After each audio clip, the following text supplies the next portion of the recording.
team? It's your boy D Neal back with another reaction video, guys. Here we are with 7 things I wish I knew before moving to Australia from America. Before we dive into this, y'all know I need y'all to smash that subscribe button, ring the notification bell, get a video a thumbs up so it gets suggested. Oh my god! These are things that I wish I knew as an American before moving to Australia. Hey, what's up you guys? Welcome back to the channel. Ashleigh here. So recently I got a really sweet email from a subscriber asking questions about what it's like moving to Australia as an American and different ways to prep for that move. And a lot of the questions they asked, I've honestly never answered before or thought to answer, and I thought they were so great that I was like, let me sit down and let me answer them in a video. So, subscribe, let's do this. The first question, in your experience, do you know if there's a way to reserve your US phone number while living abroad? So this I thought was really interesting because I, again, have never thought to answer it before because I've had this question myself, and really the plain answer is, to my knowledge, again, all of this is my experience, there isn't a way to reserve it unless you're still paying your bill in the US.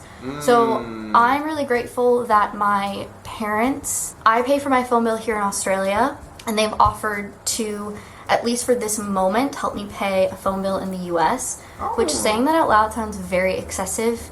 And I've been in the process of, it's been on my to-do list to tell them to stop paying it because obviously I'm not using it and I'm planning on staying here in Australia, so there's no need for me to keep it. But that's the only reason why I've at least been able to have it this long past me leaving US. So to answer the question, that I know of, unless you're paying your phone bill still in the US, I don't believe there's a way to reserve it, but I could be wrong. If anyone knows, let me know. 2, do you have... That's a good question that I would have honestly never thought of.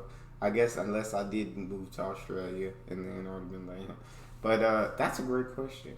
So there's, and I wouldn't think there's a way, right? Because you... Would your phone in the US like work as good as like getting a phone out there in Australia, or would it just be like, I don't know. I don't know any of it. We're gonna keep it rolling, cause now I'm thinking of a million different questions. Have any tips or tricks for adjusting to the metric system? No. My best advice is you just get used to it, which isn't really helpful to prep for a move. But I found what was really helpful is, say, every morning when I Google the weather, you can choose, at least with the first result that comes up on Google, you can choose Fahrenheit or Celsius. And I've kind of just gotten used to, like, I'm like, okay, let me check it in Celsius and then compare it to what it would be in Fahrenheit to just at least kind of get estimations. So I've lived in Australia for almost a year now, which is insane. It's coming on my 1-year anniversary in a couple weeks. And yeah, basically, I can estimate around what it is in Celsius with Fahrenheit, but I'm not at specifics yet, so it's really just getting adjusted. And then same with, say, kilometers to miles or things like that. It's really just from experience you get adjusted. So I definitely don't think it's something to stress out about because Google is your best friend, and you can always Google a conversion if you're unsure. Also, at least in my experience in Australia, That's smart, yeah. That's what I would do. I would do like, yeah, just Google a conversion until you kind of learn what it is. Until you learn how to live in. Okay, I'm in Celsius. I understand. You know what I'm saying? Celsius, or I'm in meters and kilograms and all of that good stuff. All of that good stuff. Until you can understand like what that is, just use Google to convert it and everything, and that'll help you. That makes sense. Australia, people are used to having visitors and travelers or expats who are getting used to the metric system, so I wouldn't stress too much about it. 3, have you pursued getting your own car / driving in Australia? Do you have any tips? At the moment, I am not in a place to get a car, nor do I currently need one, but I do have friends that have gotten a car who have recently moved to Australia internationally, and I have driven in Australia. And again, it's like, I feel really bad saying this, but it's just something you get used to driving. I first started driving on the left side of the road when I lived in New Zealand for a semester. And I honestly didn't think driving on the left was difficult. I think the most difficult part for me was remembering which side is the indicator and which side is the windshield wipers. So still to this day, and even when I go back and I drive in the US, I like forget and I'm second guessing myself, which, oh my goodness, if you watched my London vlogs, I think I mentioned it, the rental car that my parents rented, the gear shift was on one of the things on the side of the wheel, and if you accidentally hit the wrong one, you were like in neutral or reverse. It was the most terrifying thing ever. Don't recommend. But that was in the UK. I have not experienced that in Australia. But yeah, I just think it's something that you get used to and just take it really slow at first and do what you're comfortable with. But especially if you live close to the CBD, I definitely do think the public transportation system in Australia is night and day better than the US. Like, I trust it so much more here than, well, a lot of US transportation. 4, do you have any must? I was going to say, we don't really have much public transportation in the US. Some cities do. Most cities, I feel like, don't have really. You have buses, but buses are crap here. You basically need a car here. But I feel like I've seen different outlooks on the adjusting to driving on the left side and adjusting to driving in Australia. Some Americans like that make videos about it. They say it's not a big adjustment. You do it and it's not that bad. Some Americans that make videos say like it did take them time to adjust and to kind of learn to drive on that side and everything. So I guess it's more of a to each his own in the way that you adjust to driving. Visit spots in the mainland or things to do around the country. I haven't explored the mainland too much. I honestly haven't really been in a rush to because, well, one, money, broke uni student over here, but also just I knew I was going to be here for a while, so I wasn't really in a rush. I mean, I've really wanted to like do some of the touristy things like Bondi Beach and Gold Coast area. I've heard great things about Brisbane. My brother recently went to Perth and I was quite jealous because I feel like that's just so different from southeastern Australia. I really wanted to go to Phillip Island, south of Melbourne. Yeah, there's been so many places, but I've mainly on the mainland done around Melbourne and Sydney. But I would love to go to more places, and if anyone has any recommendations, leave them in the comments for me and whoever's watching. 5, other things you found within your research or prior knowledge to the country that you found to be different than expected.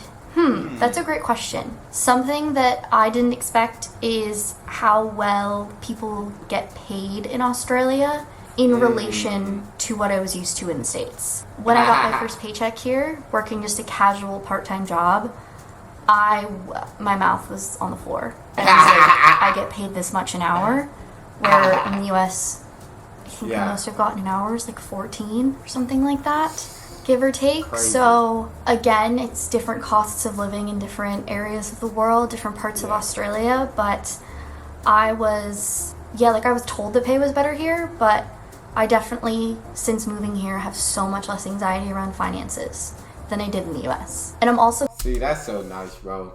That's so... Into where the Australia's minimum wage is, you know what I'm saying, is really good compared to over here. And it's like, hey, bro, that's dope. She talking about 14. Oh, my God. When I was a student in college, bro, and I was working part-time, bro, I never worked a job where I made over $10 an hour, bro.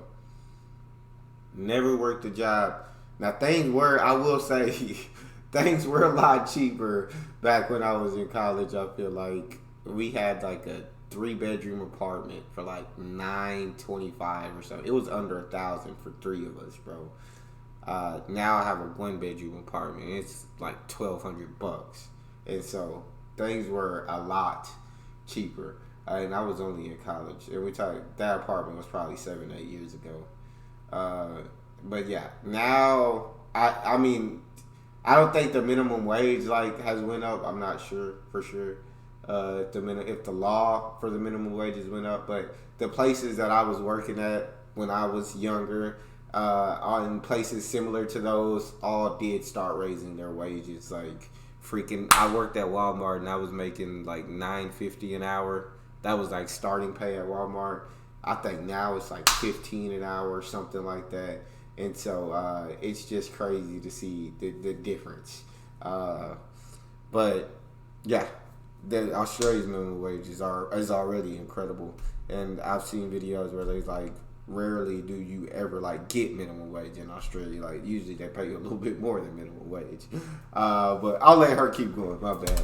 I'm going to link the culture shocks video that I did with my friend Caitlin. I think we addressed a lot of stuff in that same area as well.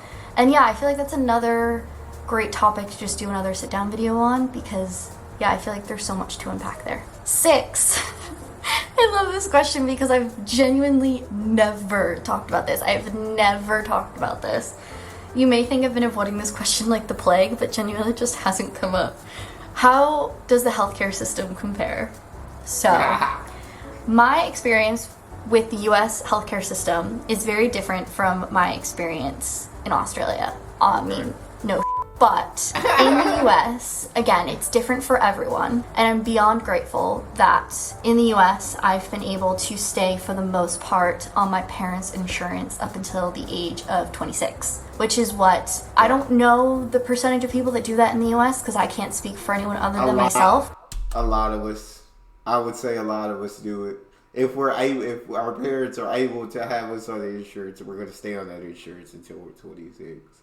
I definitely did, and I'm now 27, going on 28 in like 3 weeks. But ever since I hit 26, I've been uninsured because I'm like, I feel like insurance is too high, and I feel like for the most part, I'm healthy, so like I make healthy choices. I exercise. I eat right. I do as best as I can to keep my body okay. But I understand like injuries happen out of nowhere, sickness happens out of nowhere. So it's like you can do all the right things, but still you can get sick. Still you can get injured. And if I ever was to go to the hospital, Jesus, I don't even want to think about the cost of what I would have to pay. It would be absolutely terrifying for me.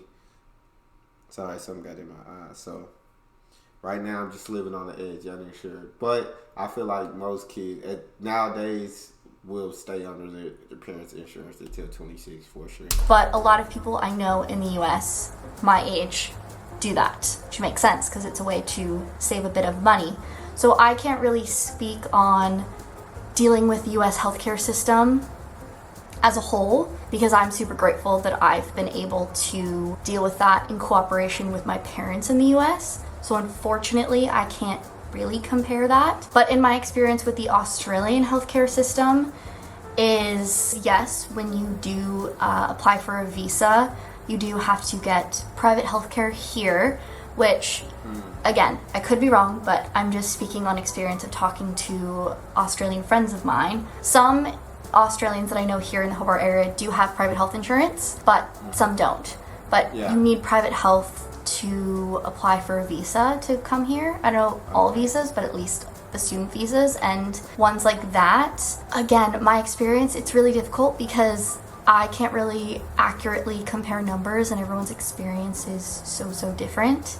And it really depends on so many different factors. I guess part of me, since moving to Australia, has been annoyed with the Australian healthcare system in the sense that you need referrals for everything, and then as a result, you are paying for 2 doctor's appointments when you could have just been paying for 1. And based on chatting with some of my Australian friends, a lot of places, at least in the Hobart area, don't do bulk billing. So even if you do have Medicare, you don't really get as much help as you anticipated you would financially, at least in the Hobart area, which is a bummer because Australians, especially online, love to praise how amazing the healthcare system is here. Yeah. And again, I'm not saying it's not at all. I'm just saying it disappoints me to see a lot of my Australian friends, at least in the Hobart area, have to go through hardships because a lot of places don't do bulk billing and the Medicare doesn't really cover as much as they thought, if that makes sense. So I can't really speak on.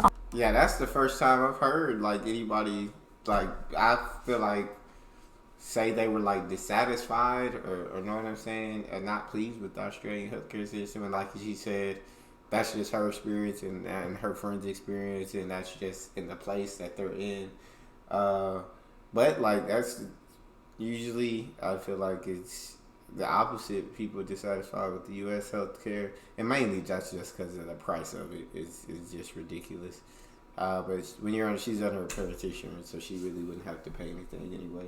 But yeah, that's the first time I heard anyone like displeased with the Australian healthcare system. On my behalf, I just have heard a lot of different things from friends. Yeah, I hope that makes sense. But it really depends on your situation and whatnot. And I've been really lucky that my family has been so supportive. So next up, tips on transferring US money into an Australian account. If I'm being honest, I have not really looked into that too much. I still have US bank accounts and different things set up over there, as well as here in Australia, and it would be a completely different story if I didn't have my family in the US to help me move stuff around, if that makes sense. So unfortunately, I don't have any great tips on that. I've done a couple international wire transfers before, and those are terrifying. Unfortunately, I don't really know the